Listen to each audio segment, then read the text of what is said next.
طلاب تاني اعدادي، مستر احمد عادل معاكم، وجينا النهارده بقى في فيديو خفيف كده. هنعمل فيه ايه يا مستر؟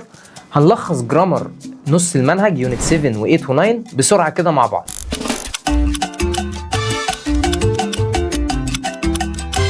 جاهز؟ يلا بينا. يونت 7 كان عندك حاجه اسمها يا تعمل يا ما تعملش. يعني ايه يا مستر؟ يعني انا دلوقتي عايز اقول لك اعمل حاجه معينه. عندي كام طريقه؟ عندي 4 طرق. اول طريقه ان انا بجيب الفعل في المصدر على طول. يعني مثلا انا عايز اقول لك ذاكر كويس. يعني ايه ذاكر؟ يعني ستادي. فاقول لك ايه؟ ستادي هارد. جبت الفعل في المصدر على طول. طيب دي الطريقه الاولى. الطريقه الثانيه ايه هي؟ بجيب كلمه always زائد الفعل برضو فين؟ في المصدر. اقول لك ايه؟ اقول لك always study hard يعني دايما ذاكر كويس. طيب ثالث طريقه ايه هي؟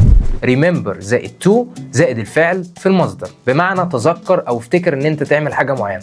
اقول لك مثلا remember to eat healthy food، يعني تذكر او افتكر دايما ان انت تاكل اكل صحي. طيب الطريقه الرابعه والاخيره ايه هي يا مستر؟ ان انا بجيب السبجكت او الفاعل زائد كلمه should زائد الفعل برضو في الانفينيتيف او المصدر. اقول لك ايه؟ اقول لك you should eat healthy food، انت يجب عليك ان انت تاكل اكل صحي. you should study hard، انت يجب عليك ان انت تذاكر كويس. طيب عايز اقول لك بقى ما تعملش. عندي كام طريقه؟ عندي 3. اول طريقه بجيب كلمه don't زائد الفعل في المصدر. يعني مثلا انا عايز اقول لك ما تضيعش وقتك. اقولها لك ازاي؟ اقول لك don't waste your time، يعني ما تضيعش وقتك. جبت بعد don't الفعل فين؟ في المصدر. طيب تاني طريقه ايه هي يا مستر؟ بجيب never زائد الفعل في المصدر، بمعنى ابدا. اقول لك never waste your time، يعني ابدا ما تضيعش وقتك. طيب الطريقه الثالثه والاخيره يا مستر، فاعل زائد shouldn't زائد الفعل في المصدر. اقول لك you shouldn't waste your time، انت لا يجب عليك ان انت تضيع وقتك. اقول لك you shouldn't eat unhealthy food، انت لا يجب عليك ان انت تاكل اكل غير صحي. ده كان يونت 7. تعال نخش على يونت 8 و9. يونت 8 و9 كان بيتكلم عن حاجه اسمها ترانزيشنز، الروابط. علشان اربط جملتين ببعض بستخدم ترانزيشنز او روابط.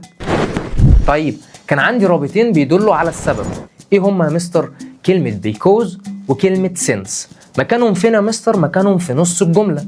يعني مثلا اديك مثال، ودايما بيجي بعدهم السبب. اديك مثال، اقول لك مثلا ايه؟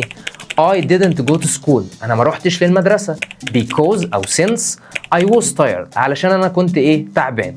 جبت because او since في النص، وجبت بعدهم جمله الايه؟ جمله السبب. طيب كان عندي ايه تاني؟ كان عندي 3 روابط بيدلوا على التناقض او الكونتراست، يعني حاجه عكس حاجه. زي ايه الروابط دي؟ كلمه but وكلمه while وكلمه however. طيب كلمه but كان مكانها فين؟ كان مكانها في نص الجمله وبيجي قبلها كوما. اقول لك مثلا ايه؟ I was tired، انا كنت تعبان. but I did my homework، ولكن انا عملت الواجب بتاعي. جبت but في النص وقبلها كوما علشان تربط ما بين جملتين عكس بعض. طيب اقدر اشيل but واحط ايه؟ احط however، بس تخلي بالك ان however لما بتيجي في نص الجمله او هي مكانها في نص الجمله بيجي قبلها نقطه وبعدها كوما. اقول لك ايه مثلا؟ I was tired نقطه however كوما I did my homework، ولكن انا عملت الواجب ايه؟ بتاعي. وتخلي بالك ان however الاتش بتاعتها دايما كابيتال. طيب تالت رابط ايه عندي؟ هو بيدل على التناقض برضو while ليها مكانين، ممكن تيجي في اول الجمله وممكن تيجي في النص. لو جت في اول الجمله هيجي بعدها جملتين ما بينهم كوما. يعني مثلا اقول لك ايه؟ while I was tired كوما I did my homework، يعني بالرغم ان انا تعبان عملت الواجب بتاعي. طب ممكن اجيبها في النص؟ ممكن اجيبها في النص.